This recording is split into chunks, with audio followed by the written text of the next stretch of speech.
Cybertron day one, Megatron reveal. Trap Amityville when the sun stood still. Population control with the company ill. Life's ill on repeat and the breeze was a bleed.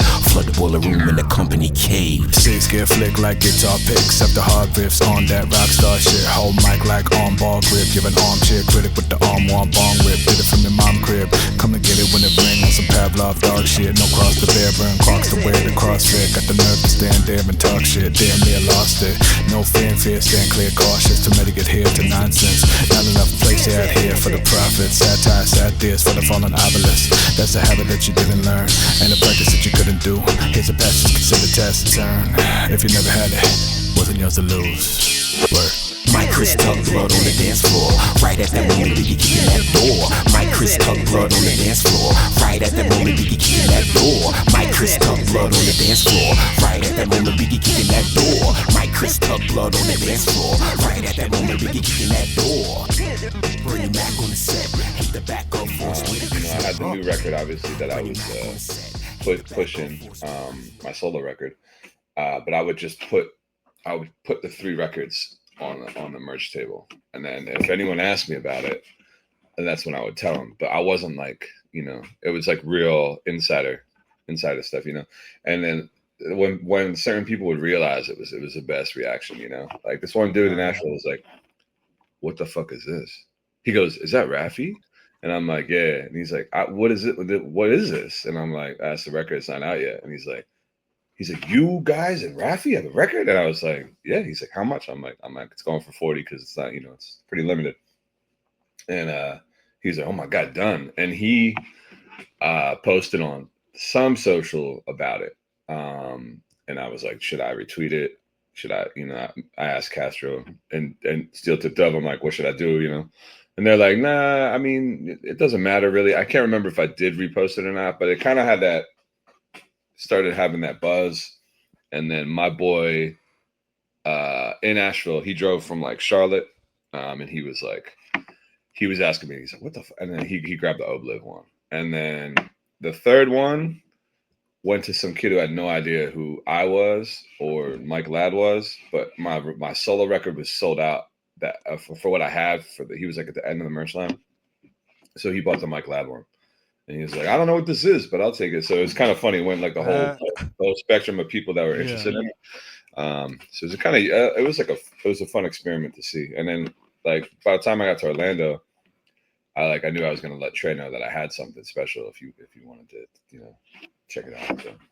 Now the funny thing is, I didn't even get to play early because like we're in a small ass house. We moved a while back. My fucking record player's been packed up for a while now. Like I just had to cop it off the stream. Damn. I know what that's like though. I went through 2 years without buying records because I was bouncing around apartments and my turntable was in plural was in a storage unit.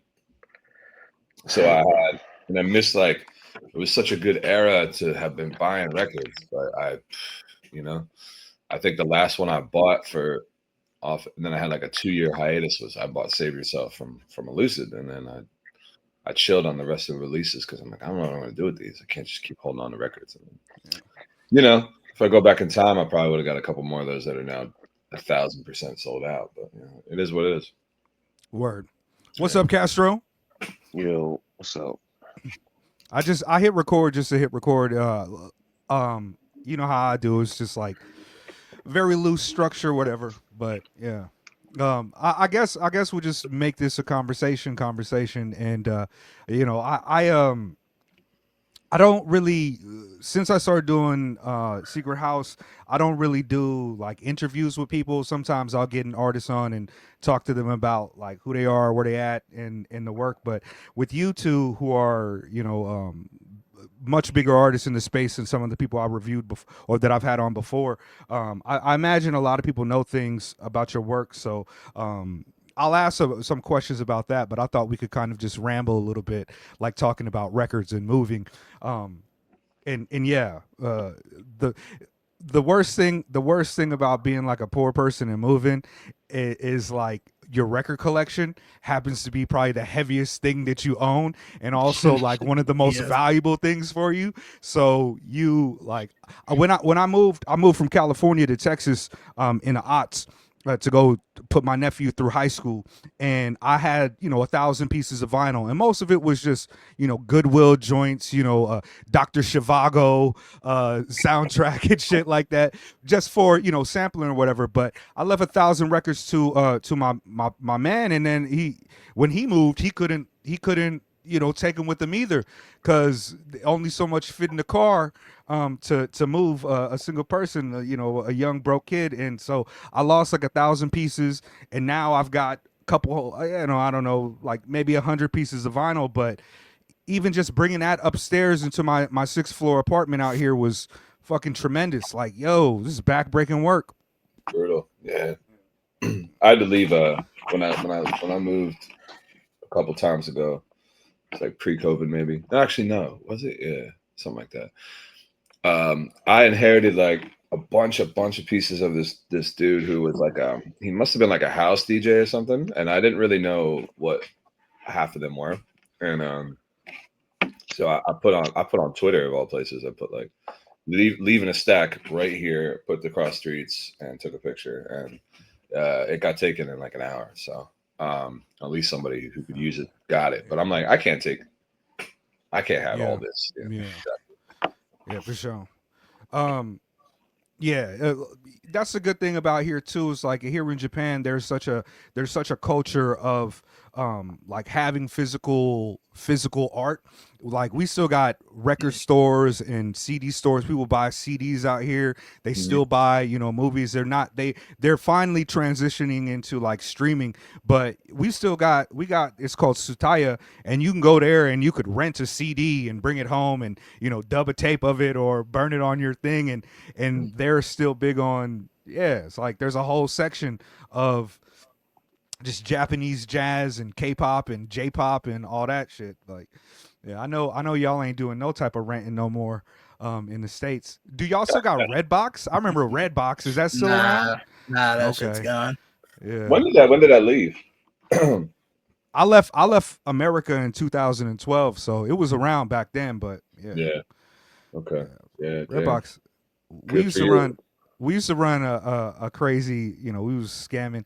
We used to be able to go to the store and buy like a temporary Visa credit card, right, and load it up with cash. And so we would take that to the Redbox, and it would allow you to rent, and it was renting video games. So we would go, and there's like, there's no information about me on this card. So we'd rent a bunch of the games. We'd get all the Black Ops 2 joints, and then we would go sell them for $30, $20, half off for everybody else, and then never have to worry about it because we was doing credit card fraud. I'll put that on the internet. I think the statute of limitations is gone, and I'm okay over here in Tokyo. But yeah, we was doing that, and I know they was losing hella money because we would go around town to all the red boxes and just scoop up all the video games with it. Nice. So, yeah. I mean, I guess it's nice talking about old crimes and whatnot, but you single-handedly bankrupt Redbox. So, Yeah, I had to get revenge for Blockbuster. You know what I mean? I had to get revenge for the video store because I used to love the video store. They used to be like a highlight of my weekend with my parents or whatever. But yeah, how are y'all doing? It's morning time over there. Is everybody doing good? How are you, Castro? Good morning. Yeah. Castro said he was a good morning whore back in the day, so he refrains from it now. Well, word. Okay. Let's Prem, I've never spoken to you before. I appreciate you sending us the album early. As you saw, I'll preface this. My mood is I'm having a bad morning.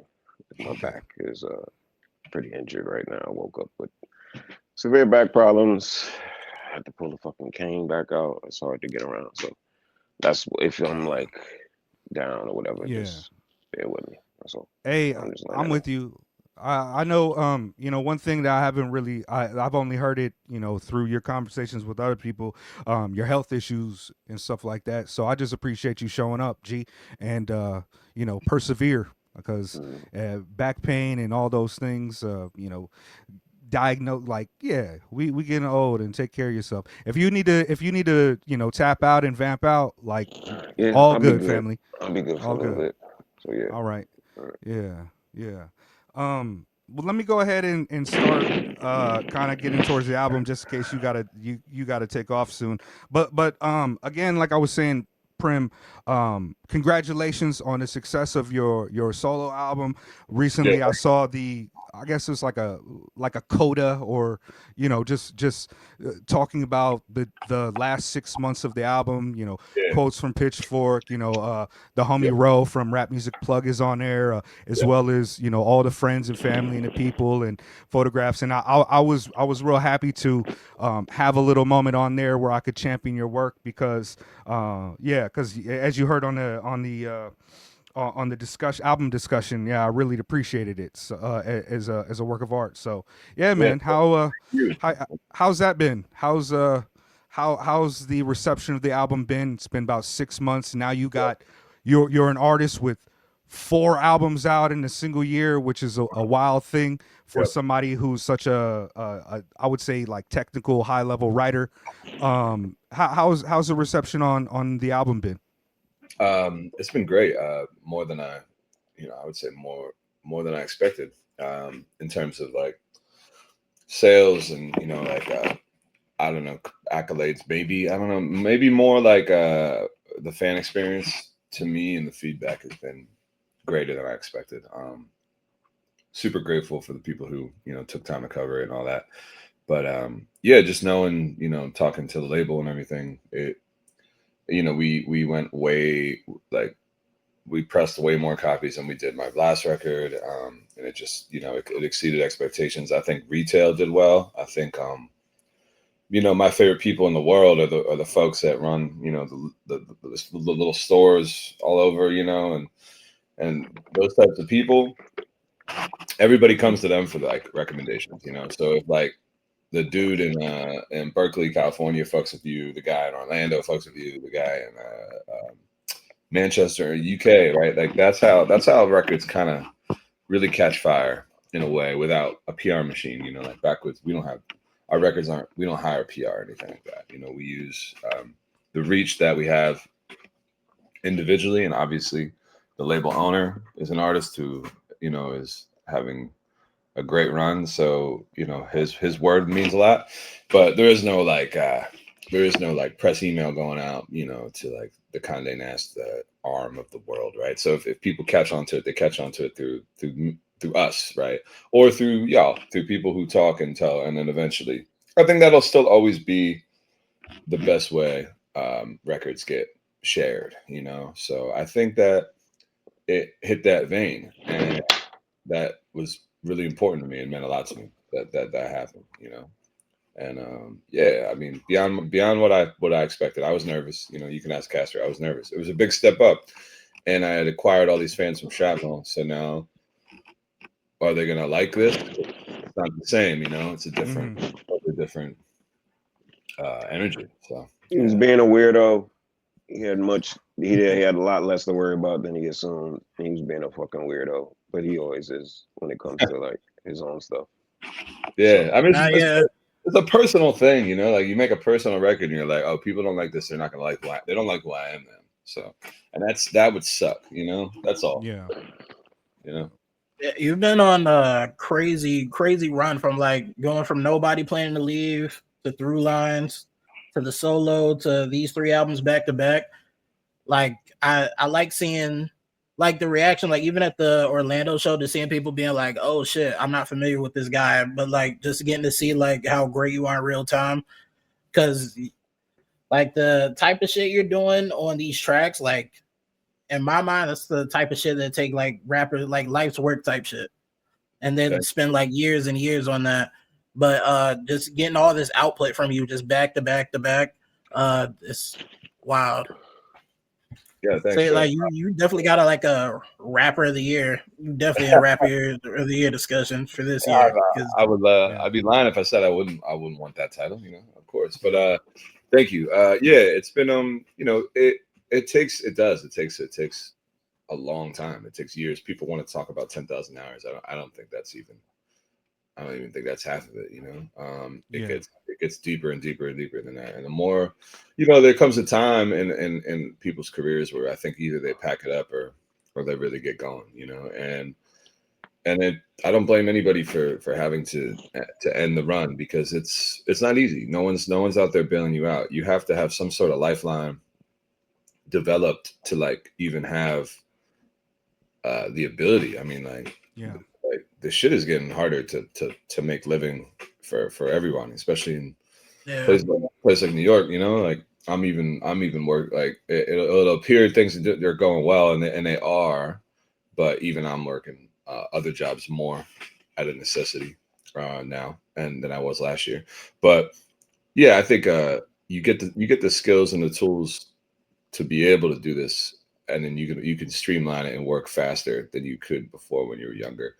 And you know, a lot of that, you know, Castro makes things easy. Shrapknel, he's a machine who like just just quality. You know, we don't agree on 100% of ideas, but we agree on like pretty most of them. You know, and so the like Castro have a lot of ideas, and I'll either be on board with that or be like, nah, that's a solo thing for me. Uh, so yeah, the triple steel beam thing came together, in my opinion. Like being in a duo, it's a lot easier than being a solo artist. Being a solo artist is it's a harder position to be in. For sure. So Yeah. like I I I want to touch on a couple things you were talking about. One is like being an independent artist and relying, not having a machine backing you and relying on uh word of mouth and the small, the real music fans and the real people of the culture that try to pick up on your art. One of the things that I really noticed getting into your music that kind of surprised me was I felt like you, Castro, and so many people should be more popular, but I have always kind of, I wouldn't say that your styles are like similar, or but I think that they're comparable in a lot of ways. And I look at Aesop Rock's fan base, and Aesop is, so successful and has such a long incredible career as a talented artist that he doesn't even want to tour anymore, which is where a lot of artists make their money.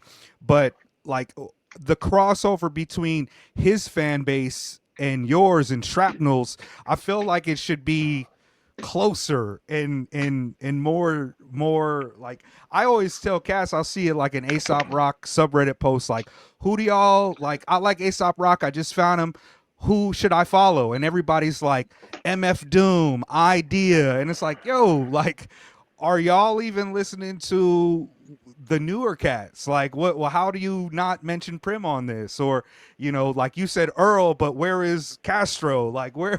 It's so incredible to me that you don't have a larger fan base, but it also is that fan base is, keeping up and always showing up for you and whatnot. And both of y'all have been putting down the art for so long. It's incredible to think that you guys have developed a process that can allow for you to drop 3 LPs. I was on Castro, like, kind of, are they EPs? And he's like, nah, they LPs. And I was like, all right, 3 LPs in 1 year, and y'all had 3 albums before that. So you guys are like probably close to 100 songs deep together in terms of them being released. The creative process that you guys are employing and it being easier to working together, how often is it like that you guys are like one of you starts the track and the other one jumps in, or is it usually one of, like, you guys consult with each other, like, I like this beat, I wrote something for it, here it is? Or is it just like you do a track and he jumps, like, what is the creative process with you guys when it comes to putting together songs? Like, you guys got, there's what, like almost 45 songs on the Triple Beam collection. Like, who was 30. was it Castro? Oh, 30? Yeah, Okay. 30. Okay, so like, was it you, Castro, that was like, here, or what is the kind of process between y'all? I'm rambling. Yeah, that's fine. Prem, you can start, and then when we get to the triple. Yeah, on this one, you know, we were stacking beats from Rafi and Lad, kind of in the same sort of time frame, and there would be Castro, because I was admittedly wrapped up in trying to finish my solo record. So during this process, I was taking a bit of a backseat in terms of like getting songs going. But then if something like really, you know, like Shark Bait, for example, on the Lad joint, I like came up with the hook for it, and I was like, this is where, you know, this is an idea that I definitely want. But I mean that idea that Castro on this one took the wheel on like the song creation and like the idea creation. We definitely both did the beat picking, and if like, you know, if someone felt strongly about one or someone felt strongly about against another, there are no solo tracks on any of these. Which, you know, nobody played in the lead. We had a few, because that was just like one. It was just geared towards one person so much more than the other that we were like, this is all you know, and that worked out really well, and it gives the other person a break. On this, it was like fully collaborative, so there was no like, nah, you got this. It was we both got to add our parts to this, you know, and I mean, it's always going to be back and forth, but I would say the only interesting exception was Obliv happened so fast in relation. It happened so fast. He just gave us a pack, and it was like almost like that was that. And instead of like kind of going back and forth, getting more beats, accent beats, saying, nah, this isn't. So yeah, I mean, you know, I definitely give a lot of credit to Castro for being the creative engine behind a lot of the ideas. But you know, I'll always volley back or say, hey, nah, or if maybe this, or actually, you know, yeah. But it's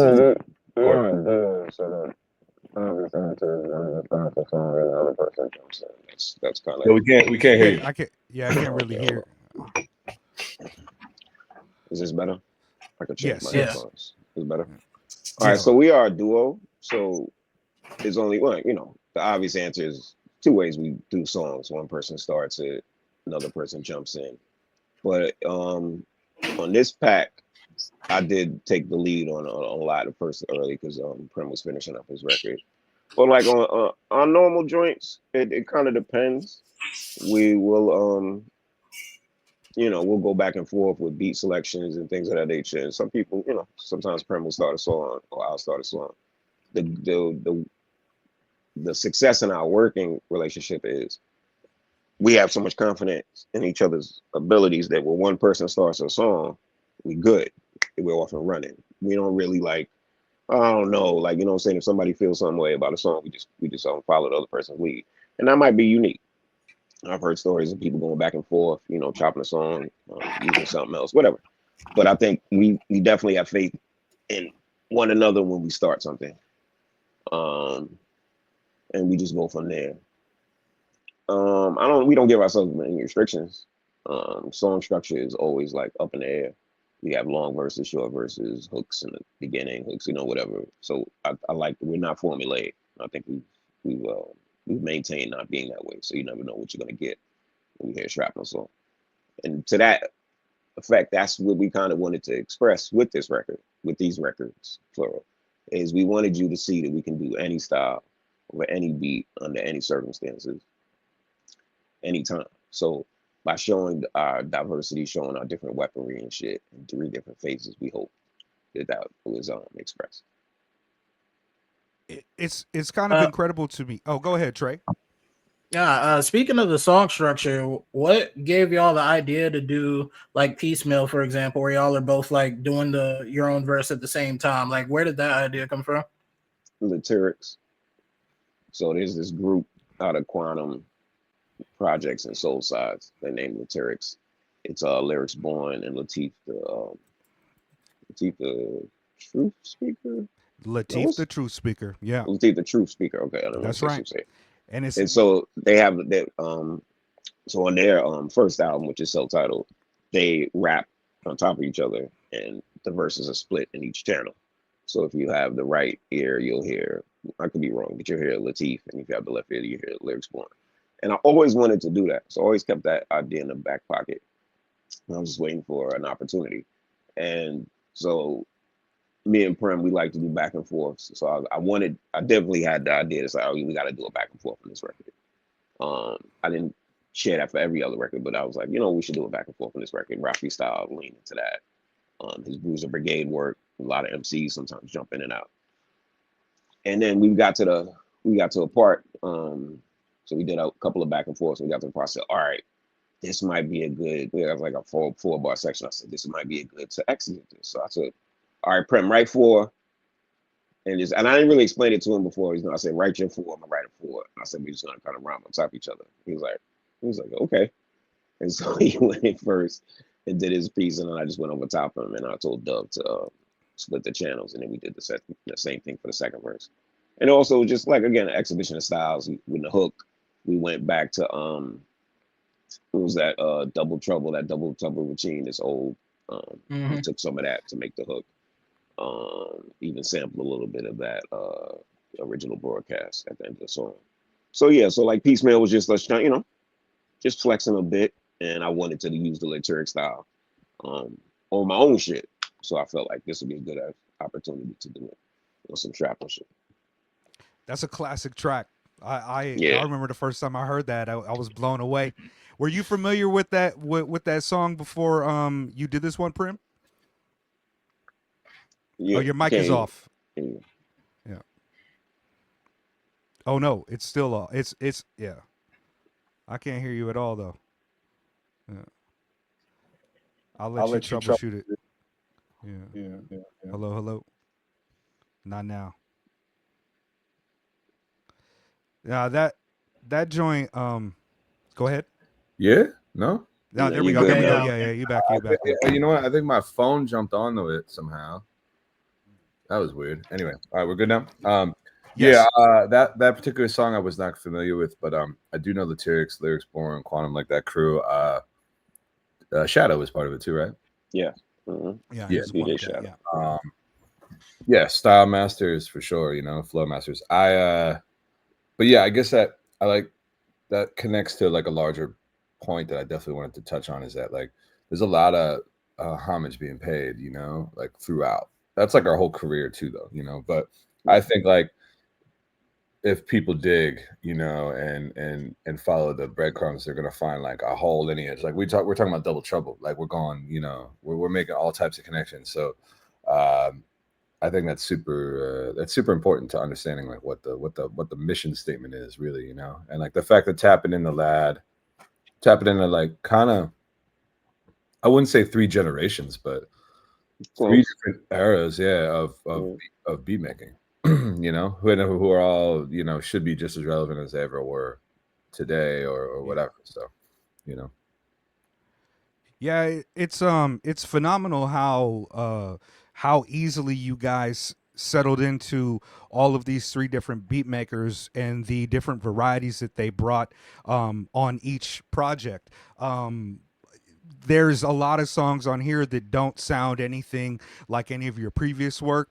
And one of the things that I was kind of surprised by is that I thought Nobody Planning to Leave was perhaps your kind of most accessible project to date. I'm talking about like for a more average listener, and this seems even more accessible than Nobody Planning to Leave in a lot of ways. This is an album that to me I could toss to like my hip hop, like a variety of different hip hop homies that wouldn't necessarily listen to Which anything one? on well, I mean, like, for example, like the Obliv shit. Like at the end of that, I feel like my nephew would rock with some of those things. And my nephew, he GD Gangster Crip, and it don't necessarily sound like that, but the lyrics and the bombing is just so easy to kind of like settle into.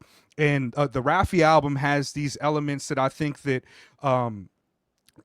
cats that are more towards Bruiser Wolf or more towards even JUS might be able to rock with, because the styles are considerably different. You guys are so incredibly dense and technical, and not to say that they're not, but it just sounded to me like this album, a wider spectrum of hip hop listeners could easily turn it on and be like, wow, this is impressive. Who are these people? Whereas like Metal Lung, it's a little bit more challenging. It's like going from, I don't know,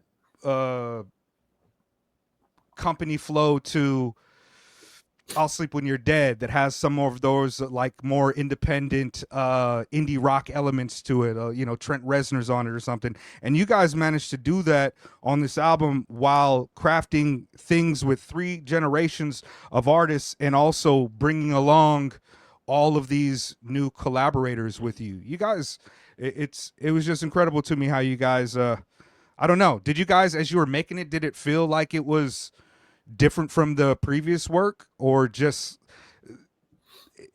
like, again, there's not any solo tracks, there's not a Sarate on it, and you know, like it's all just it feels like you guys, it's like a mission statement, like, well, we're just going to bomb everything and let y'all know that we could do it.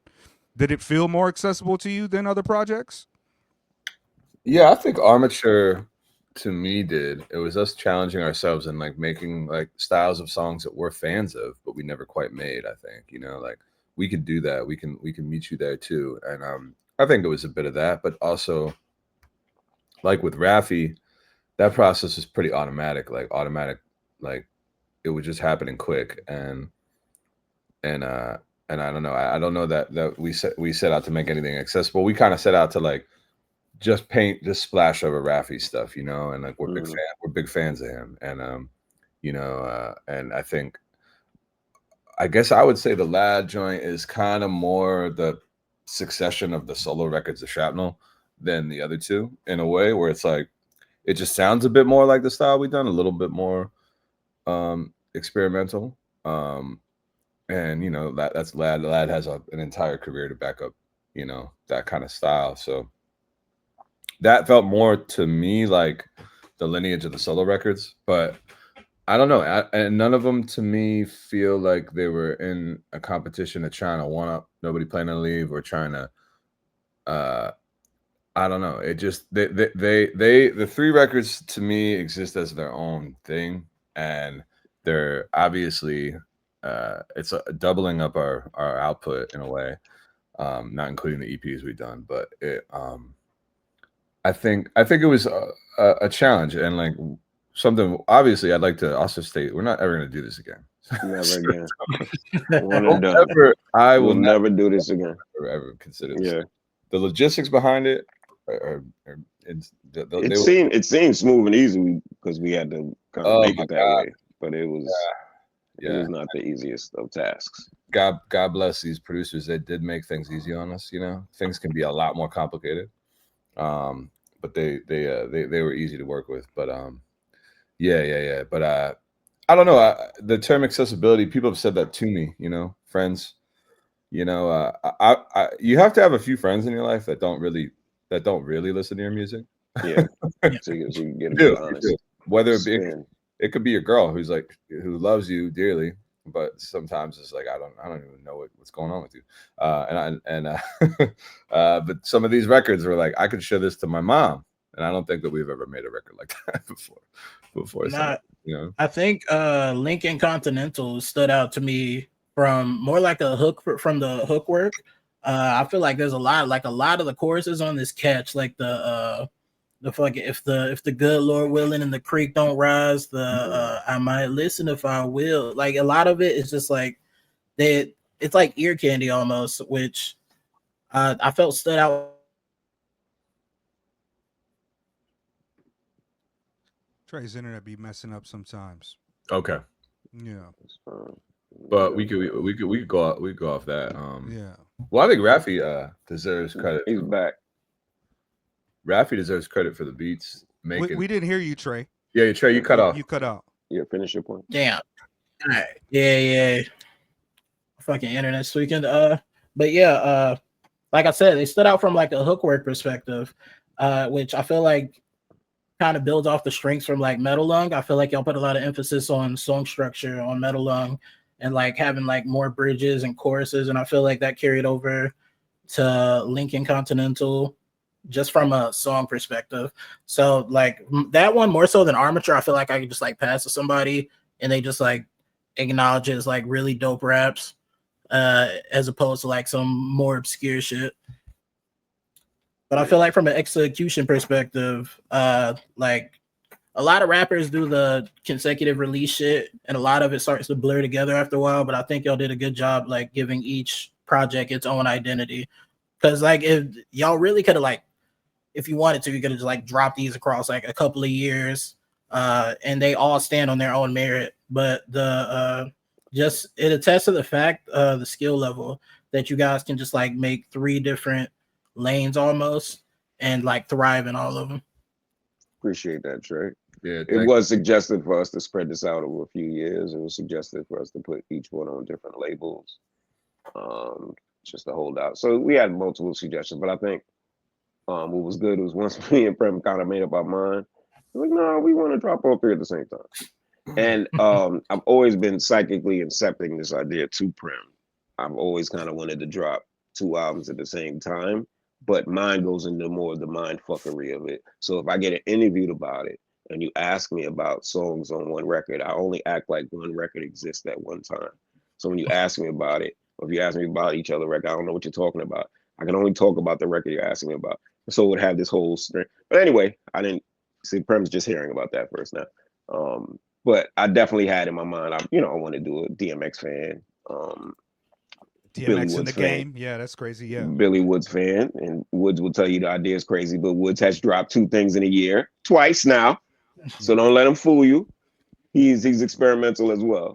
But I just felt like it was just a good opportunity for us to do something non-traditional in the sense that like we're already brainstorming on our next record and we know that's going to be an endeavor and we knew there had to be a competent follow-up to like Nobody Planning to Leave, but we felt like this was a unique opportunity to do that as well, to follow up Nobody Planning to Leave and to zig when I thought we was going to zag. So we had 3 albums worth of material, 3 different producers. We met them on the road and we was like, no, we're going to drop them all 3 at the same time. And once we finally made up our mind and we blackmailed Dove, and we had certain strategic people set up around his family's home, so he had to kind of put the records out. He had no choice, and then we were off and running. As far as like, I think to even answer the first batch of questions, Lincoln Continental Breakfast is like a hit your ground running record, and it's kind of like a traditionalist record. Like to me, it's like our Cali Agent record. Yo, you want some dope raps, dope rhymes, play it, put it, bang. We drop you right in the middle of the story. As soon as the record starts, you right into it. Yeah. And then you figure it out when you finish it. Yeah. So it was all immediately. Yeah. And it was also planned, more behind the scenes stuff. That was always gonna be the first one. Yeah. So we didn't know everything else, but we made a decision early that the rap joint's gonna be the first one. Yeah, for sure. Keep going, my bad. Yeah, no, I was letting you bridge. Yeah. Yeah, there was an immediacy to that record, which is why we wanted it to be first. There's also no, you don't need your decoder ring. Yeah, it is what it like. These are pretty straightforward. These are straightforward. We're big fans. We're big fans of Detroit rap. Detroit rhyming is like, to me, like one of the highest forms of art. Like these motherfuckers are born rapping. So we had to come with that, but also, it isn't like it's just like kind of the meat and potatoes of the reasons you love rap music is like there's no they're always pushing boundaries and envelopes in their own ways, and I think this was just kind of our interpretation of the sound, and people need to stop sleeping on Raffi because it's crazy. I mean, he should be in a lot of conversations, like for real. We got the new Just record that just dropped. He did a record with Just. He did like a record with Remy Banks. Like he's Banks. He's all around. I know he and Wolf got a record too, Bruiser Wolf. Yeah. That they're working on. So but it's gonna be just Raffi doing that joint. So the dude's got beats for days and days and days. Great guy too. Yeah. And one of the best producer tags in the game. Just immediately. Yeah. What is Lincoln Continental Breakfast? What is the like? How did the album titles come together? is like I would ask about the song titles because they're all over the place, but like to not get bogged down too much with that. Where did the album titles come from? Oh, yeah, I can explain that. Song titles are always ready. I can always explain every song title we got. So Lincoln Continental Breakfast is more leaning to how we kind of got started this whole thing on tour. We met Raffi a number of times, and so sometimes when we play places, we get Continental Breakfast. And then I also had a little fantasy about us working at the Continental, like the John Wick Assassins. So then that's where you that Continental part in the middle, and we're also the Blues Brothers at times. So we driving a Continental.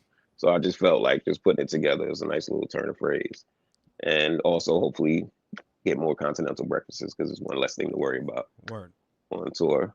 And I get up nice and early. Shout out to Toast. Yeah, not a big fan of I will say I'm naive. I did not know that almost all hotel eggs are the liquid eggs out of the carton. I thought it was something different, but I didn't put two and two together to be like, they're not making them to order back there. So. I know, and then not there's no omelet station, we see the guy cracking, but I don't know why, but it's always carton. I said, really? I was like, so color me. It's a shame. Look how far we've fallen from God's light. I lead the eggs now because I don't like those, but I lean more. I'll still get a quiche. There's a nice quiche down there. Shout out to quiche. Yeah. But before you talk about the other album titles, if we could also add in the album artwork, yes, please. Both of you guys are in suits on that. Like you said, it's like a John Wick. It's also Blues Brother. It's Continental is traveling. It's also a Lincoln Continental is a nice, at least they used to be a wonderful, if me and Prem had to go cross country, we would have in our fleet of vehicles to use a Lincoln Continental, all black. But who did the album work? Yeah. So yeah, definitely. We definitely wanted to highlight that. That was an endeavor of love on all three parts. So this first Lincoln Continental Breakfast was done by our cat Chop the Head, great illustrator. He works with Fatboy Sharif a bunch. He works with Steel Tip Dub. Yep. Just great, just master of many styles. So we picked the one style for this. It's Feek and Lungs, Carrot Feek and Lungs, yes, Carrot Season.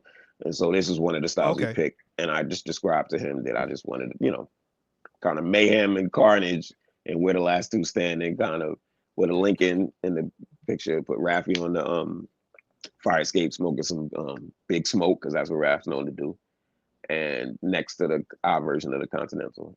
And then if you flip it on the backside, is like a homage to Reservoir Dogs when they had the meeting at the diner, and everybody's kind of sitting at the table. And you can see most of the features sitting around the table, plus a couple other people we took out under the table and stuff like that. But Chop is really, I would implore people to zoom in. Like, he's great with detail, like little things in the corner that you might not pay attention to at first, things written somewhere, not much text, but like items, weapons, the way certain people are killed. It's very interesting. So it's always like a little bit more in the detail, which we love working with Chop. The OB strips were done by my man Wenway 3000. You can look him up on Instagram. He's known to do OB strips on his own. So I just felt like that would be a nice touch for collectors and people that really bang with us. So we got some of those done. So I mean, I named a lot of the tracks on these records, but Prem named some as well. So we mix it up. Yeah. Also Armature. I was watching this movie where it's about a stop motion artist that like loses her mind slowly. And she's using armatures to like design like what is that, like puppets or like figures or whatever. And I like texted Castro like the middle of the night. I'm like, I think we should call this record Armature. And then that became just like the easiest runway for Brian Kwan, and Castro kind of got cooking on the cover. And and with like Obliv in the back controlling things, like I thought that shit came together really nice. But yeah. That cover's crazy. Crazy. Brian is ascending, Yeah, he's one of our he's an ingenue. He's one of our ingenues. You'll see his stuff on a lot of our mediums doing a lot of different things. So he's in the mix. And then Sasila Fu is roughly translated to ceasefire. And I was trying to make a play on like ceasefire, but we do the opposite, which is ceasefire. It also means like to capture fire or take fire. And then the French was like, Lad lives in France, so I was just being cheeky a little bit, not necessarily had to. But then the cover with my man Pencil Plan on Instagram, but my man Ryan Mowry. So in my mind, I was like, so Seizing Fire, we can go back to like 2001, Space Odyssey, when the monkeys discovered the monolith. So that was another version of like man discovering fire. It's like these monkeys discovering this unimaginable object. It's like a time traveling thing. And so I was like, Shrapknel on one of our styles, we're just rediscovering fire. We're seeing the monolith. And you flip it back, it's a play on like the Alien universe, Alien 1 mainly. The cold, nobody can hear you scream in space type shit, the helmet floating and stuff like that, and Mother controlling things. That's what you see the type. So it's just a mishmatch of like some sci-fi, but like us discovering fire, rediscovering our fire, seizing the fire, not stopping it, because we hot like that, super hot fire. So that's my version of that. Super hot fire. Yeah. And so I think we did a good job with all of that. And I even think the artwork leans into the differences in the projects. So it's not always a straight line. It's not like, oh, this project's about us being robots and taking over hip hop, whatever. Fuck. No, but you know what I'm saying? But I did want to give a different slice on each record. The Obliv record is our brightest record to date. So then the cover of the Armature is kind of rebuilding us with these nice blues and shit. And it's like a unique record in itself. So I feel is more typical. So of course we go from like, you know what I'm saying? I go from the connections like Metal Lung, the crazy neighborhood we built, and now we're in another planet discovering even more and shit like that, And then Lincoln Continental Breakfast is like, this is the first, this is the start, and we already wrecked shop, like we already killed everybody. Like what's next? You know what I'm saying? So I hope people get what they can out of the artwork. We worked really hard on the art design, and the production was a multi-layered endeavor, and we hope everybody enjoys it. Because everybody should be getting their records. Speaking of which, whenever this goes to air, a lot of the second pressing is going out this week and next, so people should be able to get their copies. Yeah, shout out to Dove handling all that fulfillment. Yeah. That's to fulfill 3 records is it's a lot. Yeah, we noticed it wasn't an easy. He's earning his cut for sure. Now for the Sasia joints, however you say it, I noticed there's an interlude. The beat comes back. It's at the beginning, the middle, and at the end. Yeah. And there's like talking in between the tracks, but I can't really make out any of it. What's the significance of that? So it's Sonia Sanchez reciting one of her poems about fire. And where's the fire? We lost the fire. Just turn up your stereo, you hear it. But we had to mess it up a bit. But yeah, it's just my nod to her. She was I used to take she was a professor of mine in college. Oh, and wow. I took like 4 of her classes and I only needed 2. But I took like 4, maybe 5. She's also one of the first people that gave me a compliment on my poetry. I gave her a portfolio at one point. So she's always really dear to my heart. And so this like Catch a Fire, you can find the poem by itself more clear online. And that was just going along with the theme of the title. You know what I'm saying? Just harnessing, a new power that you might have, that you might find. And just trying, homage to Mike Glad, he's a great power, and we're just trying to, handle the fire that he was passing on to us. That's wow. That's amazing that you've actually met her. She is like a living legend, Yeah. I just Googled her. I wasn't sure if she was still around, but she's still trucking, 91 years old. She did an event last year. I missed, but she did a speaking event last year. Yep, she's still here. Amazing. One of the founders of the Black Arts Movement. Her and Amiri Baraka, and that's right. Or anybody that does like spoken word or knows of it. Her and Mary pretty much started that from scratch. The Last Poets, Abiel Doon, salute to him.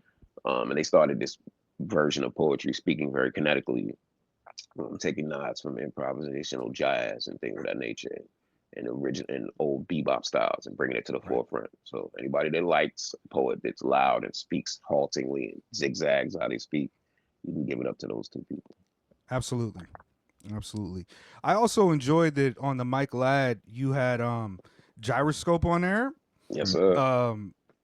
I think I think there's a new Tomorrow Kings dropping soon. Did I hear In that? November, November 7th, Yeah. they have a new record dropping. Yep. Next month.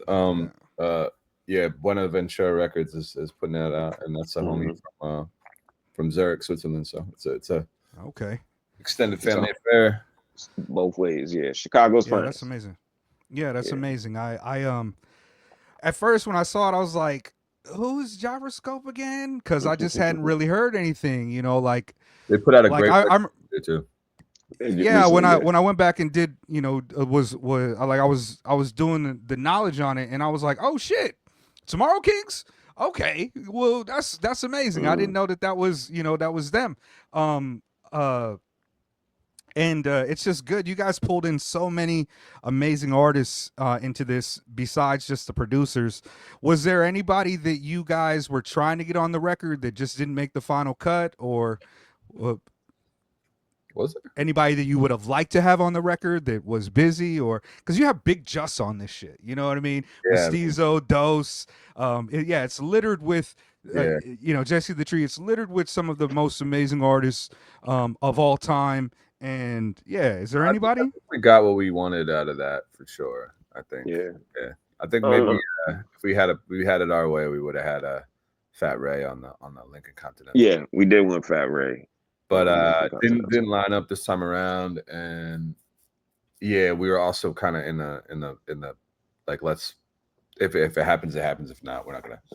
Like Armature at first had no features. Yeah, like, true. The way, and like Prem had alluded to how fast we had worked on that one, because we were in our mode. So it's not that we worked on that third, but we were in our mode of knocking things out. And so when we got it was the last batch of Obla beats. I think he had to send us a couple more. And so we were just in a nice mode. But at first I wanted that to be different in the sense that it had no features. Just me and him. We don't really even have a record like that where it's just me and him. And so, but then reached out to Big Just through Fatboy Sharif again. And once that feature materialized, it was like, okay, we're gonna have some people on it. But then we put AJ Sway, who's like the third member of Shrapknel, we put him on there, and then reached out to Still Riff, big friend and homie. And we thought that would be cool. But yeah, Armature kind of started off with no features, and then it has the least features. And when it was said and done, just trying to just do different things and show, we have different chambers at the ready. And it just felt like that. Yeah.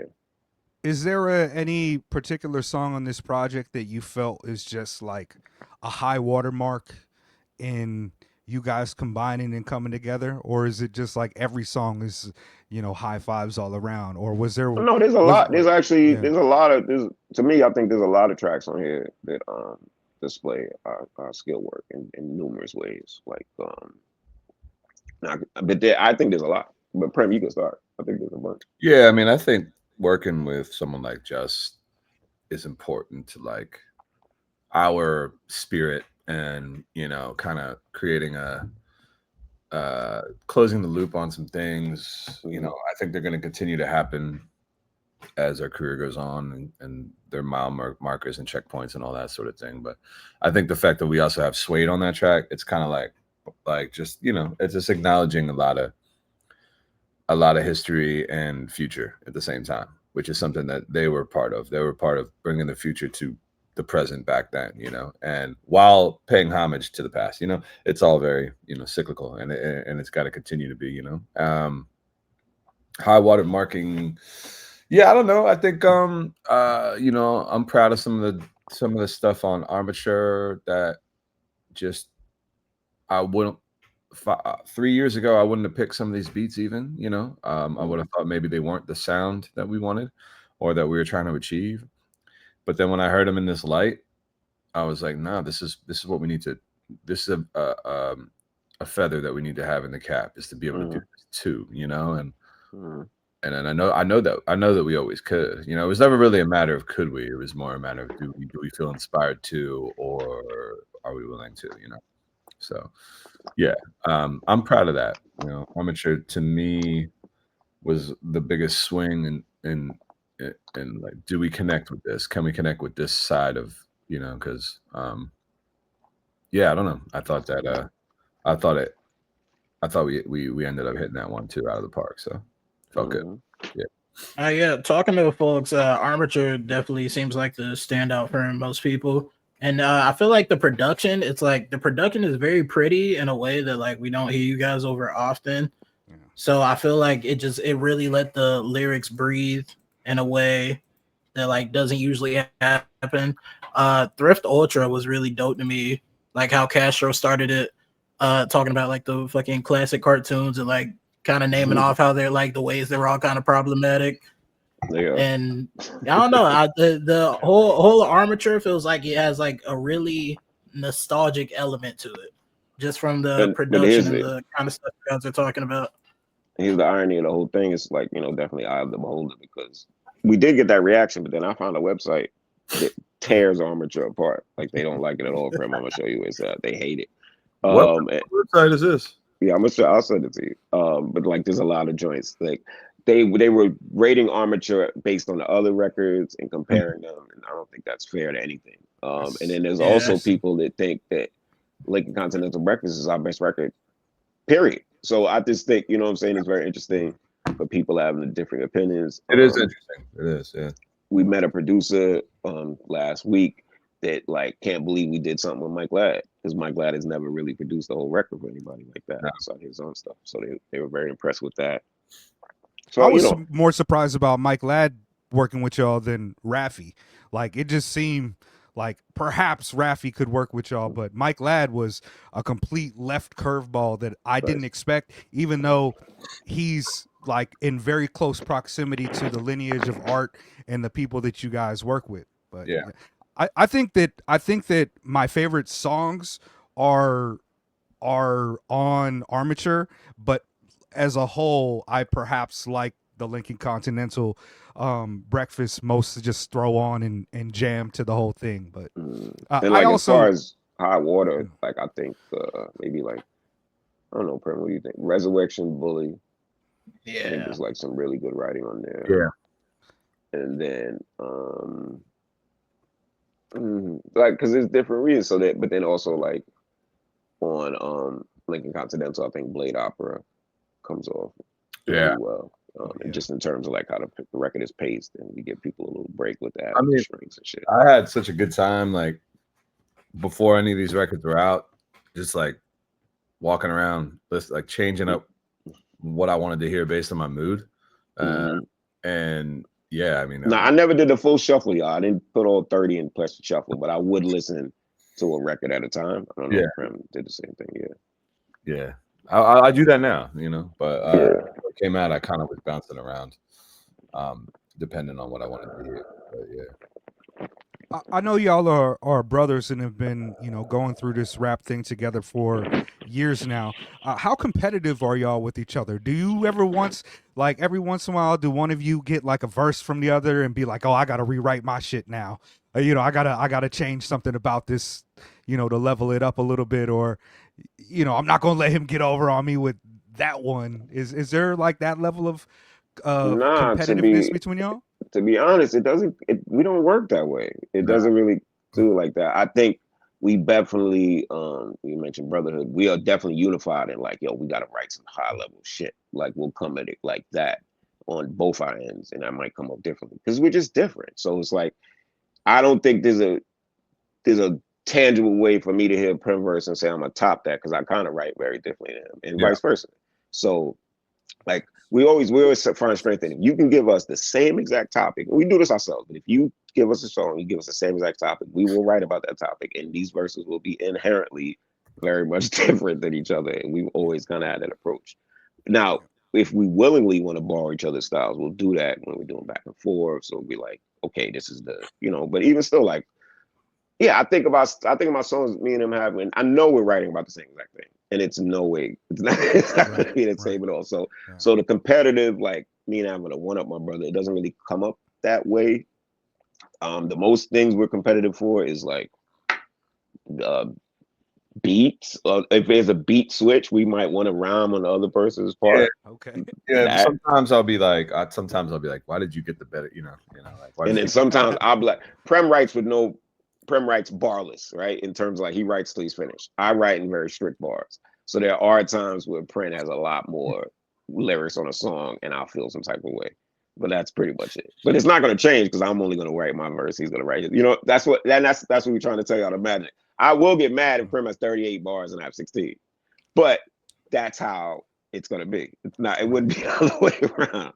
Yeah. And then there are songs where I did take the whole part that Prem wanted, and I didn't know I was doing it like that, and I just kind of kept writing. Yeah. Obviously, that's a live element.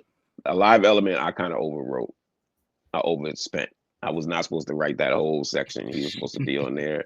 He was not supposed to. We'll tell people now. He was not supposed to be on the beat switch. He was supposed to be on the live section as well. But I just kind of kept going. I don't have many opportunities to do that on our shit. So I just. You had to give him the fireside chat moment. You know, you let me bar out here and then he get the fireside chat. Yeah. Hey. You know, I just. But that was me being a little overzealous. But that's the one example we have. Yeah. I think with these 3 releases, you know, I mean, the argument could be made, but with these three releases and the total, the entire canon of all your work, you guys have solidified yourself in like hip hop heaven. Like there's very few. Not yet. I'm not trying to flatter. No, you guys I know that. too much, I know, but I think not that, yet. I think that you guys like the work is unassailable now. Like there's so much variety that it's like no matter what, you gotta bring you into the conversation of like illest duos of all time at this point. And I mean, you know, I'm going back to, you know, EPMD. Like I love a duo. I especially love an East Coast duo, and you two are so unique and uncanny in your approaches. Like I was saying in the Prem joint, like you both own your own styles, but they're very compatible with each other, and unlike anything else in this space, both of you are doing such incredible things. And I was when Castro, when you sent me this 3-piece, I was like, damn, like that's a lot of music to listen to, because I feel inundated. Yep. You know, I feel inundated by so much quality music coming out constantly, and there's so many good things. But I was like, how y'all just drop 3? You know what I mean? Like honest. That I was telling Castro in our conversation the other day, last week, like nobody, like it's like there's not like a 3-disc project. You know, there's cats like, you know, our RKX nephew who will put out, you know, 7 projects. Lil B put out 10 projects, but there's a cohesion and kind of a through line by working with the 3 producers that is unheard of. I don't know. Like Castro was saying, Salt put out 3 albums. You know, we said Woods put out 2 albums in 1 year, but this is 3 at once. And knowing that Prem also released a full-length project without any hiccups, like, and also your health issues, Castro, to be able to do that at this point in time now it's unheard of. You two are yeah, I'm gonna keep on glazing. You two are fucking ridiculous. You two are ridiculous. Yeah, thank you for being like people who support regardless. You know, like we know it's not about money or accolades or anything, and you know we create the same way, but it stays in orbit because of people like y'all. So thank you too, yeah, I will also say, and I haven't said but want to say, is that like this wasn't about immediate gratification. You know, I think people are gonna have to zoom out and eventually listen to all the records. I know for a fact, I know people close to me that haven't heard all 3 yet. You know, they're just they're working their way through it, and there's a lot of stuff coming out. You know, and I think as time goes on and you do zoom out, it'll be more like, wow, that really was, you know, and that was an achievement, right? As of right now, you know, not as many people are seeing it the way that. Yeah, it's seen as like a novelty a little bit, but at the same time, to Prem's point, when we add to our catalog and then you're able to look at these individually as a part of an even bigger catalog, I think they'll even strike people as more powerful. Yeah, because we got some stuff, like we got some true stories in there and shit. Yeah, like, Cool Rich is a true story. You got time. You got time to dig through this. You're not going to get another Shrapknel album for a while. So dig on this. Next up, for sure, is Curly Castro season. So, you know, and then I'm gonna just fall back. Prem got some stuff in the tuck, but yeah, next up is like my solo, and I hope, but again, we're solo artists, but we also can try to keep the tradition up of our excellent work. So my next album, I'm hoping that I'm able to match the bar that my brother here has set, because his solo record is one of, if not the best record this year, and he's putting out immaculate work. So I'm just hoping to keep up my part of the bargain. I mean, I heard what I heard is he's gonna. So I didn't, especially after you were saying, like, when you're talking about an album, you talk about one album and then that's the focus. I didn't want to try to interrogate and figure out when the next Castro is going to drop, but I'm really excited. I'm really excited for it. A while ago, Alaska was telling me, like, I think you should talk to Castro about Little Robert Hutton, because he felt like that was like a real moment in hip hop, like a Cannibal Ox, but people just didn't latch on it in a way. And now, I go back to that one. I go back to that one a lot. And yeah, so Castro season, I'm excited for it. I'm not going to ask you when it's dropping or no, it's dropping how far next, done it is, but it's dropping next year. It's almost done. With Prem, it's like 98% done. I have to turn it in for mastering. It'll be out next year, next summer, late. Do you know where that's going to come out on? Is that a? It's a Backwards project. It'll be out on Backwards. Fucking Backwards, god damn! Like, I feel like my review channel, like my discussion channel, it'd be like a Backwards discussion channel. Don't even be ashamed of it. Be unabashedly like, my girl hates it. She was like, "You want to listen to something? Is it another Backwards saying it sarcastically?" And I was like, "Oh yeah, put on, type in Human Error Club."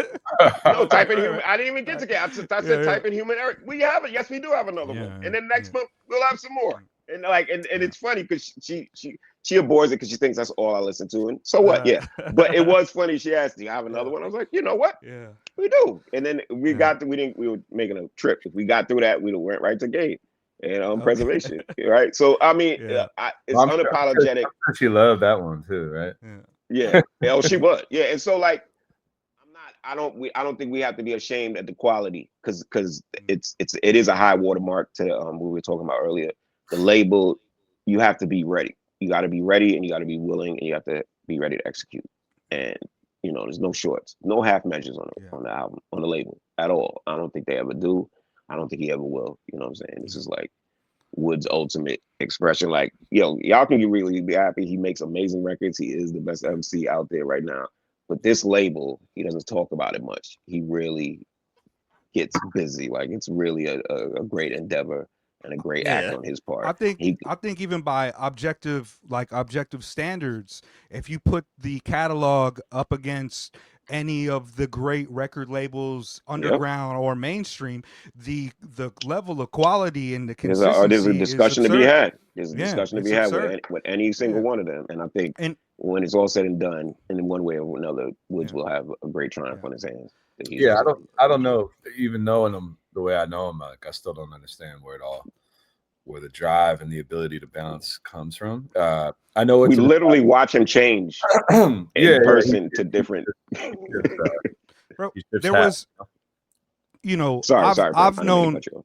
Yeah, I'm sorry. I'll be just talking and talk over people all the time. Excuse me. That's why I'm not good at doing interviews.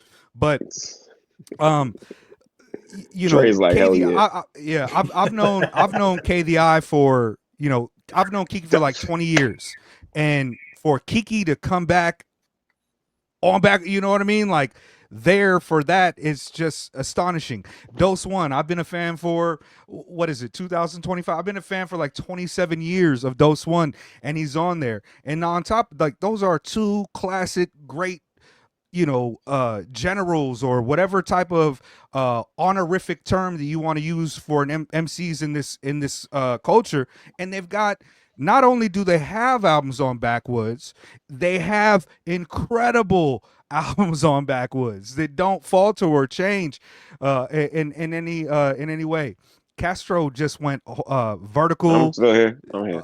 Okay. But yeah, just an incredible catalog of human beings, and for y'all to be on there. See, I don't call I'd be joking about Secret House being the Backwoods review channel, but I've never spoken to Woods. I've never tweeted with him or anything like that. But the day that he sent me a new Arm & Hammer album early, I'm gonna get me a Backwoods tramp stamp, and I'm gonna start twerking and shit, cause No, that means I you're made gonna it to have to some wait. shit. No, you don't even send Yeah. us it early. I can't even get it early. Yeah. But I yeah, did hear it. Y'all will all be pleased. It's pretty incredible. I was just talking I was talking to Lucid about it. I just saw him the other day, and I was saying I don't really like advances anymore. I guess I did. I used to. I used to love being like, yeah, y'all gotta lose your shit. But like, I'll hear snippets because we record in similar spaces. So if I wanted to hear something, I can, or I could pester. But I like the moment, when we all kind of lock in and everyone's kind of reacting. Yeah. And Suede told me the same thing. Suede told me he didn't want the advances for the triple beam. He's like, I'm just gonna wait till everyone's active and do it that way. I'm like, cool, yeah, respect. But yeah, I'm kind of coming toward that because you don't get so many of these, like. Well, I like to get it the one time because I don't really remember it. Like Woods did play it for me, and it's pretty. It's one song I won't forget, and I'll jump right to it when it drops. Mm-hmm. But then like I don't remember it all the time, Prem, because I only get to, it's in the warehouse type shit. So, but sometimes like Sharif sends me everything early. So anything Sharif sends puts out, me everything early too. I know about. But Sharif is very organized. He has his shit planned the hell out. So, but I feel you on that. I want to be surprised sometimes. Like, oh, you got this person on the record, that type of shit. Yeah. Sharif is also a crazy workhorse too. Sharif will drop fucking 5 albums in a year and shit. So, I keep hearing about new stuff that he has in the tuck. I'm like, when did he do that? Like, he's a powerhouse. He's like 5 projects. Yeah. I was like, what do you mean Buffet Boys, you and K the Eye? What do you mean Big Just and you? Like, what's going on? Like, yeah.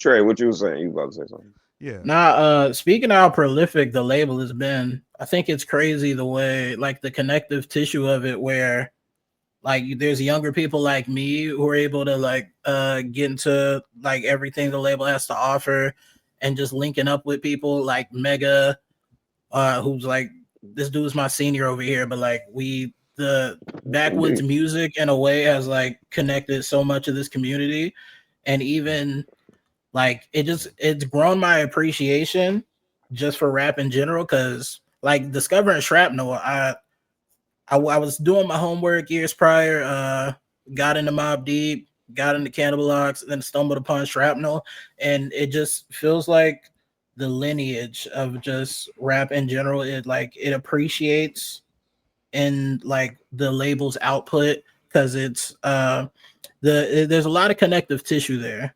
There's a lot of connective tissue there, and I feel like that's part of the reason that like there's a movement around it at the moment, and like the output's been so undeniable for years at this point.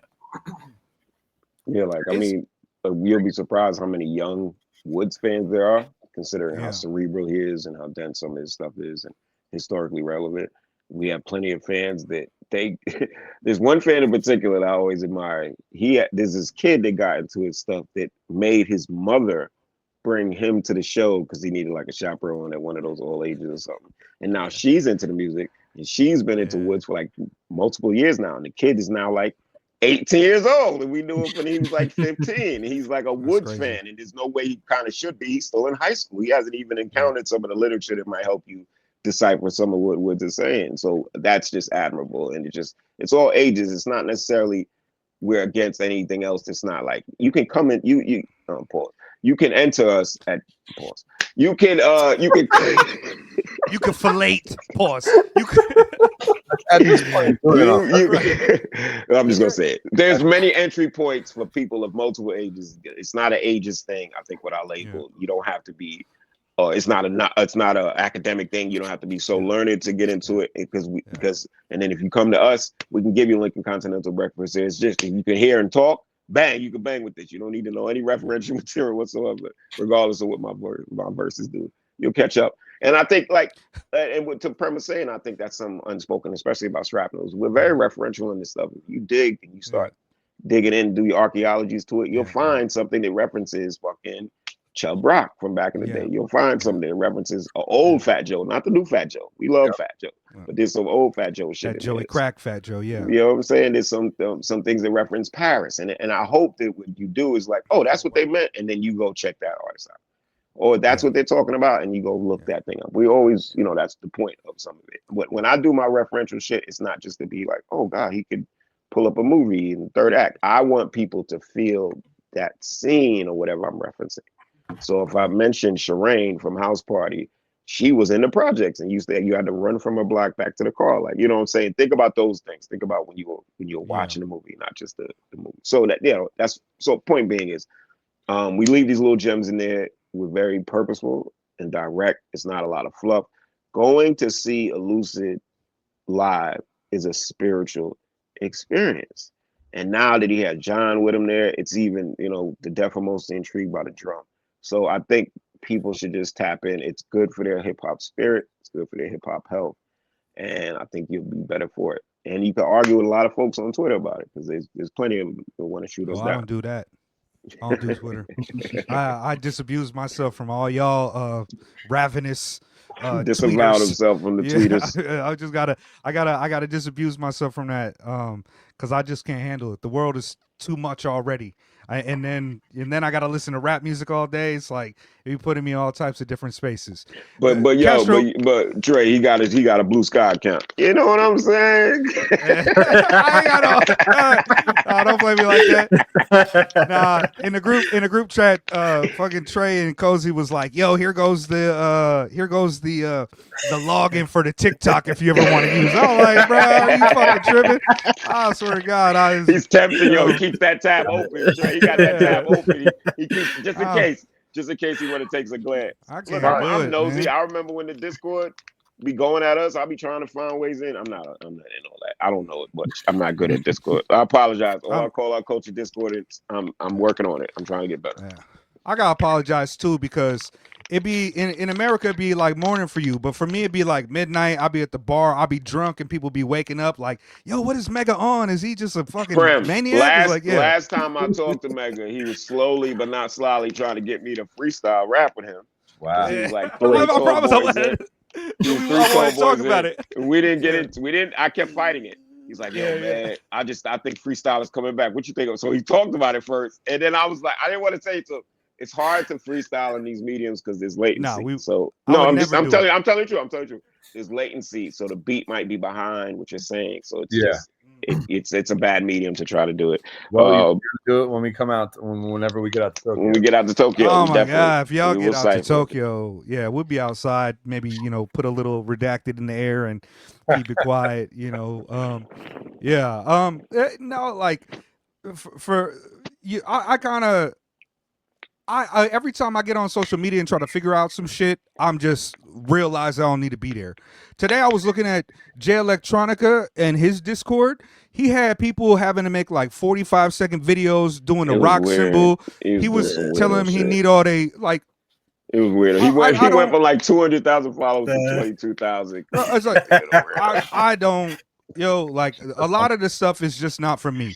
Like, but it's very interesting, Mega, for people that are not like, I'm heavy on Twitter because my music and shit like that. So I think it's always refreshing to find people that don't have to be plugged in and how things come across their desks per se. Yeah. That's why I be hating on Trey all the time. He was getting ready to call me an old head and shit, but he realized y'all old as me and older and shit. He be calling me Unc. He be calling me Unc. He be calling me OG. He be calling me all type of shit. OG son. He respects all elders. He knows we got a bedtime. I hear you, Trey. Yeah. He knows we got a bedtime. But man, I'm just so appreciative. Prem, I'm really happy to connect with you in kind of the non-local physical for the first time. I didn't prepare for this discussion. I figured I'll just get into this and talk, and I know cats are like if it was up to me, I probably wouldn't even talk too much about the album, but having you both here, I noticed that Ro didn't do an interview with y'all about this 3-piece. So I was like, let me ask a few people, questions. people they hating on us. We ain't getting. Yeah, fuck Ro. Ro definitely he did it on purpose. He told us. He put it in the Discord. He said, I hate Shrapknel. Sounds like Curly something Ro would say. Castro. You know what I'm saying? But no, he interviews every. Yeah. No, I can't say we're being selective with our media. Yeah. We just taking it as it comes. You know what I'm saying? Yeah, that's important too, because you can't whore yourself out. I think it's good because it's a lot of material, so we want to take our time talking about it, having discourse about it, because as Prem said, you're not getting a Shrapknel record for a while. It's going to be a little while. So hopefully we get that Wrecking Crew shit though. We talked about it.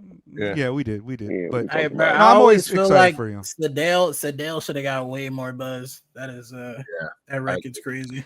I'm also guilty of sleeping on that a little bit too. You know, it's like a basketball cat on the cover and shit. I'm not a sports guy. It was a busy year for us, right, Prem? We dropped a couple of joints in that year. Yeah, so it was a busy year for us. Metal Lung came out that year too. Right? Yeah. 2022 or something like that. There's a lot to digest. Yeah. Oh yeah, that 2022 was a stupid year. Yeah. So I get it, but it's one of those records where someone down the line is gonna be like, "Nah, this was actually my favorite." And that's Thurston Howell and Casual on there. Yeah, it's funny because I had this cat at my bar. Goddamn. Yeah, I had this cat at my bar who, like, he's when I worked in Harlem, and he was like from the block and everything, and he was just like, he follows me on everything.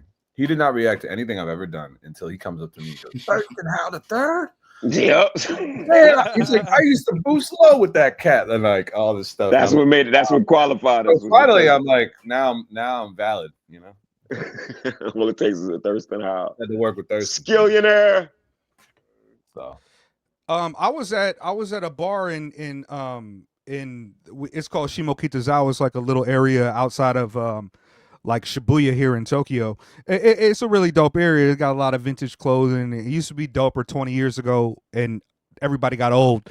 But it's called. I think it was called. Oh, I'm kind of snitching a little bit. But anyways, the name of the bar is meaningless, but sometimes you go in there on the right Friday and Saturday night and the doors close and it's real small and people are putting something up in the air. And I went in there and they were playing a joint off of the Wrecking Crew album inside of a Japanese owned bar. The guy is dope. He plays Quelle and he plays y'all and he was playing something off of Wrecking Crew one night and I was just like, yo, he don't even speak English. And he's on it, So yeah, I appreciate y'all are speaking of Shibuya, y'all are doing well. Speaking of Shibuya, Arm & Hammer's collab with the artist, what's his name? Shape Noise, I think. It's called Repeater. They're playing it on video screens in Shibuya right now. Word? It's one of the things. It's like a noise, like neon light thing. Okay. With like this animal thing, but they put it up the other day if you go on their website. And I would just Shibuya hit me because that's what they're playing. It's like on these 3 different screens. That's a scramble. That's the biggest crosswalk or whatever in the world, right? And then there's another So I work there today. I work in Shibuya on Tuesdays. And so keep your eye out on one of those. I gotta go there and check it out. That's fire. That's crazy. Yeah, such an incredible and rich fucking community. I won't hold y'all too much longer. Is there anything going on that y'all want to talk about, or it's like you want to hate on something? Because I always like to hate a lot. I'm big on. I miss music criticism where it was like the music reviewer was like an asshole. He was kind of just like angry, like it lost its edge. Yeah, it lost its edge. For some reason, I ended up watching old Roger Ebert videos. Mm-hmm. When that motherfucker hated a movie, it was hilarious. It was really funny. Like he was just like, he's like, maybe the butter on the popcorn will be the highlight of this film. I'm not sure. Like he would go, especially on like charlatan ass directors, like people who thought they were serious, really doing something. So I do miss that kind of thing. Yeah, now people are too afraid. This too political. People don't talk about what they hate as much. I don't really. I hate overzealous security at venues. I've been having issues with them recently. I mean, what you gonna be a police for? I mean, yeah. No, that's for sure. But those like the old Siskel and Ebert joints, man. Like the funny ones is like where it's like a classic movie, but he gave it like 2. You know, he gave it like this was boring, this was not good, and it's just like, oh man, you just really hating on Miss Doubtfire. You really hate on, you know, like it'd be the wildest things. But you know, like Cats used to really be. If you go back and look at like some of the old Pitchfork reviews, some of the old Pitchfork reviews were vicious for like no reason. It was almost like they was trying to be fucking mean for no reason. Yeah. I don't like to think of Secret House as a review channel because I'm never going to, especially when it comes to independent underground artists, I'm typically not going to say something negative about their art because I'm one of the few places that is actually listening and people are tuning in because they want to hear that shit. They don't like, if I was to review Kendrick Lamar, I could talk all types of shit. But if I'm reviewing, even if I don't like angry black men's work in the same way, I'm not going to tear that shit down because they're just black folk. They just folks is making music, and I know I'm not doing reviews. I'm kind of thinking about what the art means to me and why there's value in it. And people don't tap into us for that reason. I think they like it when somebody is across and be like, yeah, this shit is whack. I don't like this shit. They like to hear, you know, those conflicting opinions, and I don't ever do that. If I started a real review channel where I just started talking shit about JID's music that I don't like or whatever, I probably would get more views, but I never do Secret House to talk shit. Like the first AJ Suede shit that we did, I'm sitting there like trying to give it glowing or whatever, and my man L Spade that I used to do it with, he's just hating and hating and hating and hating, and I was just like, bro, like I appreciate your honesty, but this if you man, don't like Suede, you don't like joy. You're a very joyless person. I wasn't like the biggest fan when I first heard him, but yeah, he's so smooth to me. Yeah, I wasn't the biggest fan of you, Castro, when I first heard you either. Yeah, and we kind of interrogated that a little bit too. Neither was your man either. Jet, yeah. Jet had big problems with your voice. He didn't like my voice, Prem. Yeah. Oh, I heard. I remember. Prem knew about that because I called him up and I told him, I was like, yo, I told him I'm popping up on there. Yeah.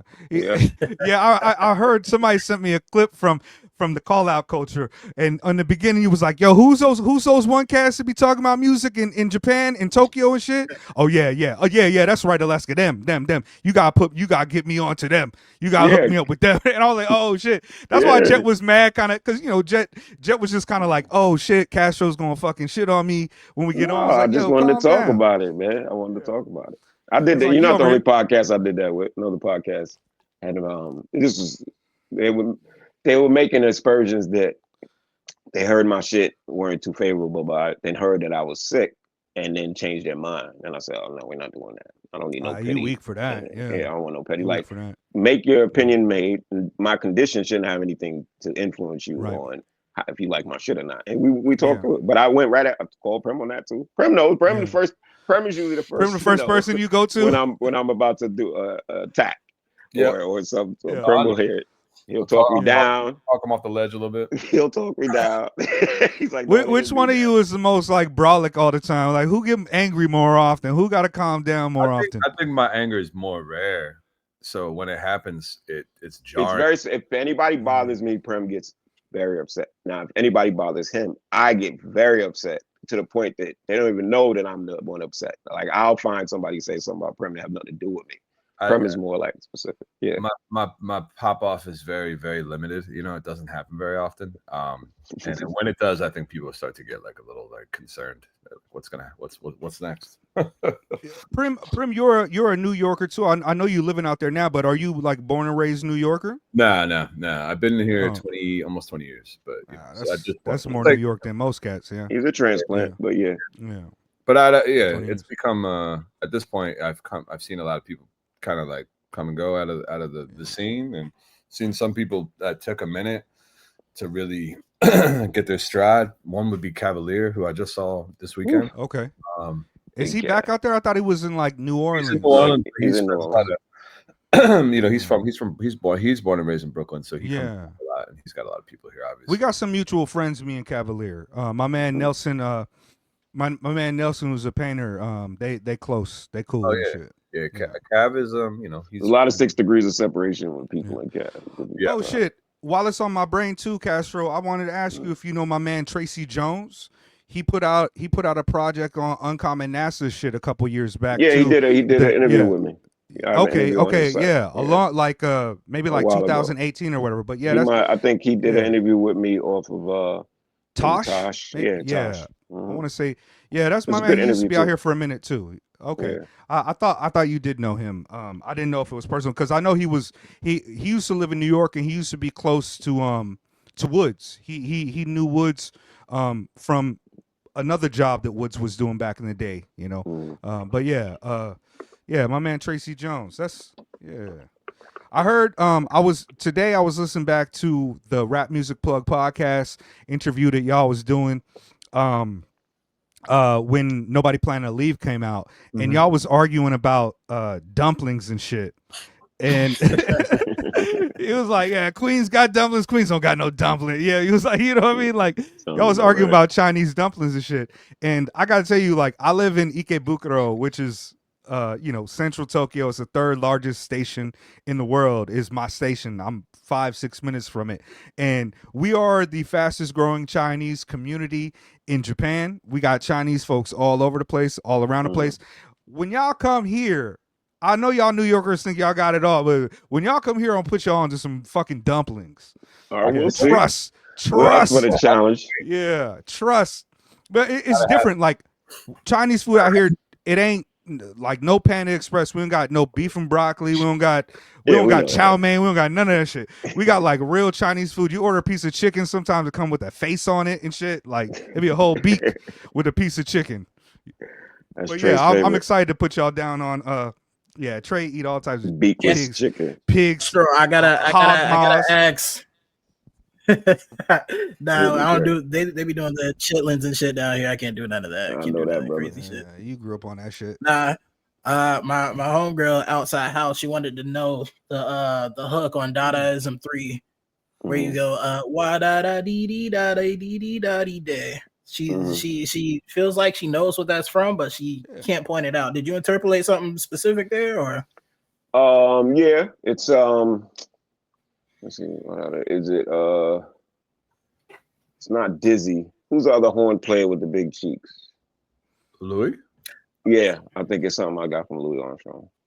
Okay. Oh, Just him scatting. You know what I'm saying? But also, so because it's not Cab Calloway, not specifically. Okay. Well, what did KRS use?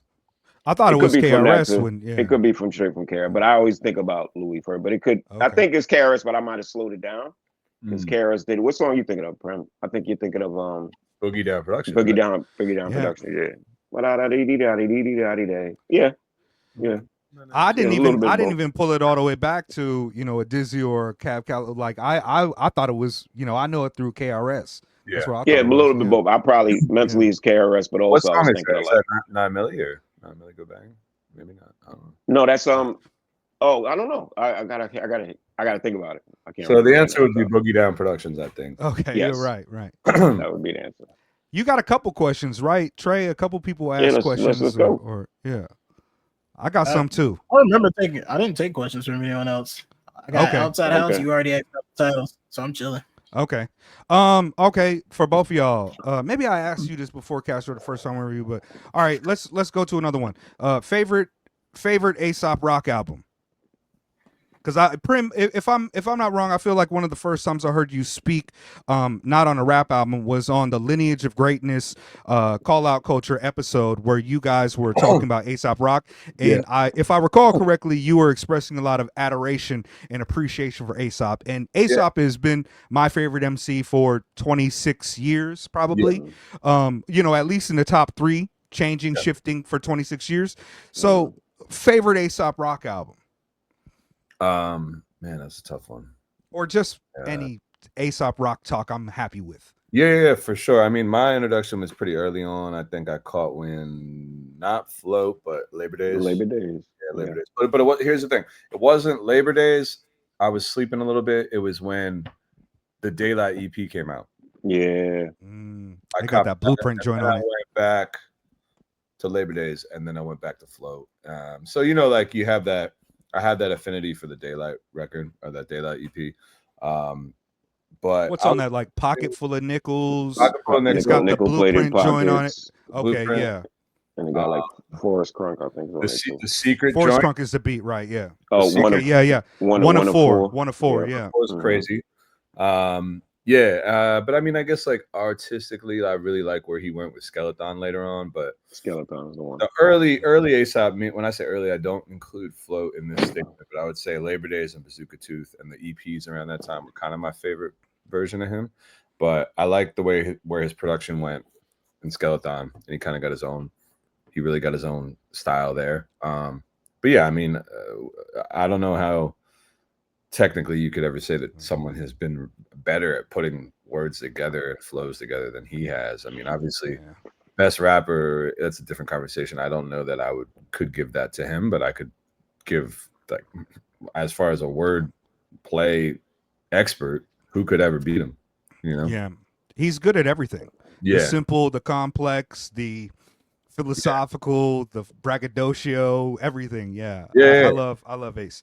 Did you, Castro, also get into Aesop around Labor Days too? Or Labor Days as well, I should say? Well, I knew of him at Float. So I knew when Float dropped, I kind of got on him there, and then I went back and checked for Appleseed and shit like that. So Bazooka Tooth was very anticipated for me. That's one of my favorite of his, like literally. Me Bazooka too. Tooth. Cats hate on Bazooka Tooth. Even They Aesop do. hate on Bazooka Tooth. But it's because it's my him favorite still. too. It's him feeling around in the dark with his production. But as far as his best record is Skeleton. That's where it's like he's at the height of his powers. The later records are just a little bit more of the same, but I think Skeleton is like a peak record of his. To me, Skeleton feels like a kind of a rebirth, a reemergence, because he was going down doing some things, but when Skeleton hit, it was just like he pieced together everything. He pieced together everything that he was good at, the direction he wanted to go, and was able to kind of like allow those things to coalesce into interpersonal, his drum styling, and it's also ever since then it's been rocking. Yeah, his most commercially successful record, which is None Shall Pass. So that's, to me, is more mainstreamy-ish record. Like those things had certain placements. You heard a lot of those songs in different places. They had the MTV shit that he was doing when that album came out. I'm trying to help. I think Rob Sonic was on it and shit too back then. Yeah. But yeah. Okay. I could talk about Aesop Rock all day. Favorite cereal? I mean, maybe not now, but because cereals change. Lucky Charms used the little brown pieces in the Lucky Charms used to be coated with sugar, and now they not. Last time I went back to America, they wasn't coated in sugar. Now I feel like Captain Crunch and Crunch Berries don't cut up your mouth like they used to. It's changed. What is the favorite? You got maybe I've just perfected the milk balance and the timing of it. But who's y'all favorite like cereal? Was y'all eating cereal as kids, or? I have Muslim friends who wasn't allowed to eat cereal like that. No, I grew up on cereal. I don't eat cereal anymore. I don't really like milk. It's been a while. Yeah, Lucky Charms up there though. Alphabets.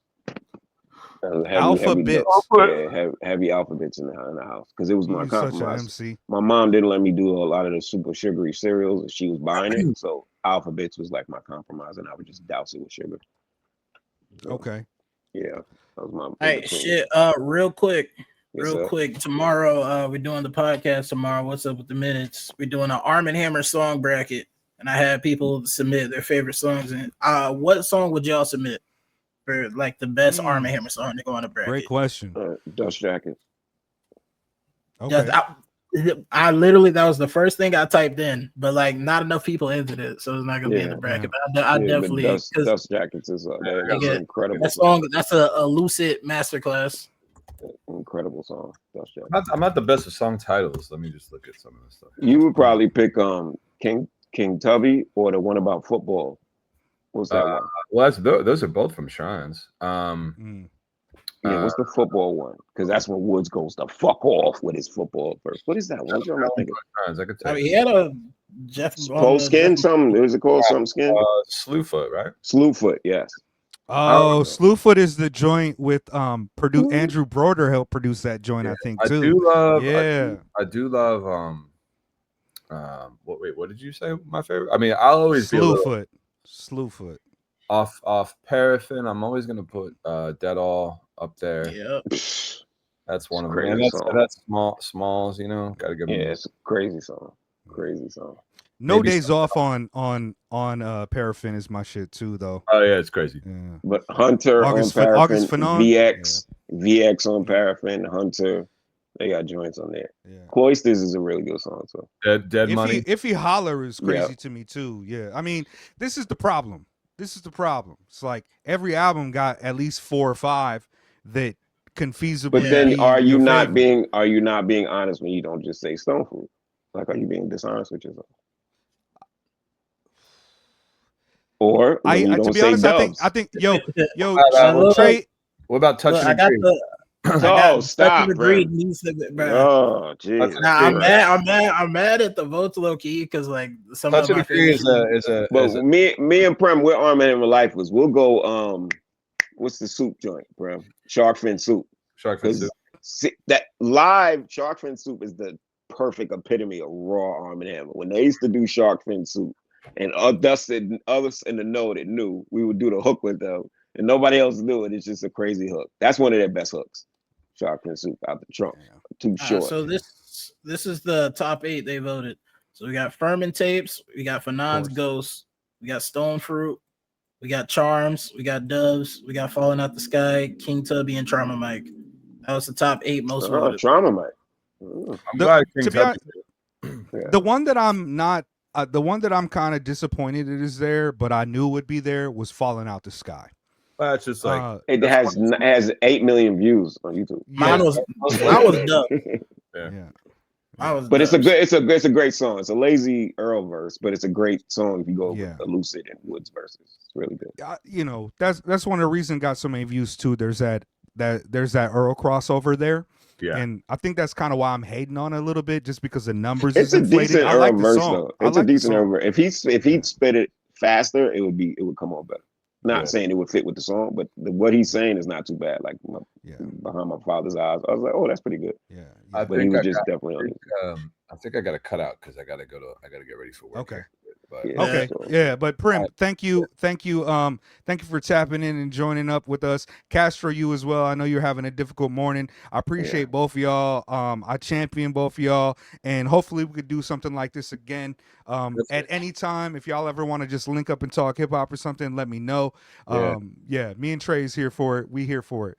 Always down. Thank you both, man. Yeah, for real. Yeah, 100%. Light and power to both of y'all. Yeah. Appreciate you, Trey. Have a good day or a good night. Yeah. Peace. Trey. Peace. Yeah. Peace. Catch y'all later.